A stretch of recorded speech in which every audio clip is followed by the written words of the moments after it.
Na, kinuha ko sa ibang salin. Meron. Alam mo yung... Hindi madali maging Kristiyano. Amen po ba? Marami ang gawain at marami ang aanihin. Mahirap ang bilang isang Kristiyano. Maraming mga gawain at maraming aanihin. Ano ibig sabihin nito? Kapag ikaw ay Kristiyano, ang daming ibibigay sa iyo na gawain ng Panginoon. Tapos ang daming nandyan na kailangan ng harbisin. Ha? Kaya napakahirap bilang isang Kristiyano. Kikilos ang mga tunay na Kristiyano dapat. Kung ikaw ay tunay na Kristiyano, kikilos ka. At hindi, ito na natutunan ko at nakuha ko to. Kasi dumating ang punto na nung ako ay nasa Pilipinas pa, yung na-burnout ako, yung nasa akin yung pagkatapos ko sa Sunday, may children ministry pa, may pag ng hapon, tapos pagdating ng gabi, may Bible study ako, tapos Lunes hanggang, Lunes pahinga ko yun, hindi ako Lunes pahinga ko. Pero minsan may nag-request Bible study, Martes hanggang Linggo, gabi-gabi yun, may Bible study ako. Dumating yung time na, hindi ko na, parang napapagod ako kasi natural, tao lang ako, tapos ako pa nagmamaneho, ako pa gumagastos, sapat yung, buti na lang ay ang Panginoon hindi nagpapabaya sa financial, lalo sa merienda, no? Minsan ikaw pa yung magpapamerienda, di ba? Kaya, tawag dito, dumating yung time na, parang napagod na ako, na-burnout na.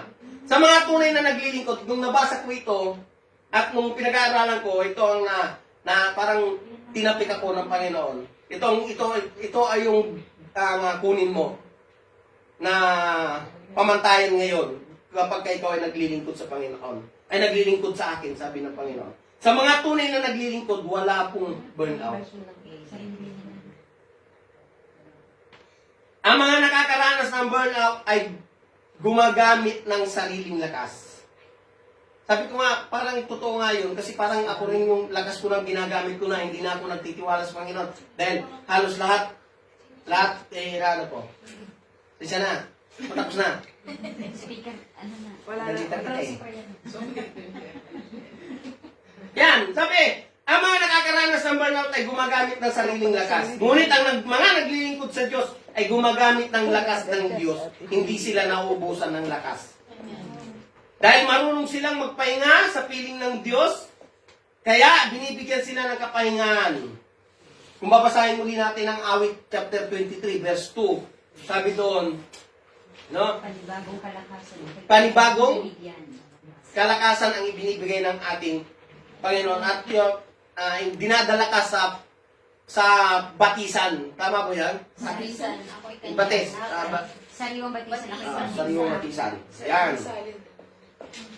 Bangag. Matutong maghintay. Yan, closing na tayo. Matutong maghintay.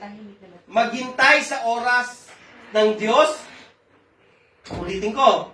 Matutong magantay sa oras ng Diyos. Huwag pilitin ang mga bagay ayon sa iyong kalooban. Madidismaya ka lang. Magtiwala ka sa ating Diyos. Amen. Yan yung tatlong bagay na ipagpapalay ka ng ating Panginoon. Magbabagong lakas, no? Tapos papailalang ka tulad ng mga agila, at hindi ka mapapagod. Saan ka man o at saan ano man ang ginagawa mo. Naglalakad, hindi ka mapapagod. Amen. Manalangin po tayo. Maraming salamat po, Diyos, sa salita po ninyo. At tunay nga, O Diyos, na matuto po kami magantay sa inyo. Sa lahat po ng aming mga gagawin ay nawa ay kayo po ang siyang patuloy na kumilos sa bawat isa sa amin. Salamat po, Diyos, sa mga salita po ninyo. Pagpalain niyo po ito at itanim niyo muli at sa aming mga puso upang sa gayon ay magamit po namin sa araw-araw. Salamat po, Diyos. At sa mga gagamitin po ninyo sa umagang ito, sa mga song leaders, sa mga baka Panginoon, sa mga gitara, ang inyong pangunguna at pagbibigay ng kalakasan at kagalakan sa kanilang mga puso upang sa gayon ay maibigay nila ang best para sa inyo, dakilang Diyos. Pangunahan niyo po ang kanilang mga buhay, dakilang Ama. At tinataas din po namin ang inyong lingkod na gagamitin sa umagang ito. Ang inyong nais lamang, ang inyong kalooban, ang siyang maghari, Panginoon, at masunod. Pagpalain po siya at pangunahan. Salamat po, O Diyos, at lahat ng po nalalabing mga gawain po, Panginoon, ay pinagkakatiwala po na namin sa inyo. Maraming salamat po, O Diyos, at ibinabalik po namin ang pinakamataas na papulit po sa salamat. Sa pangalan ng Panginoon. Amen.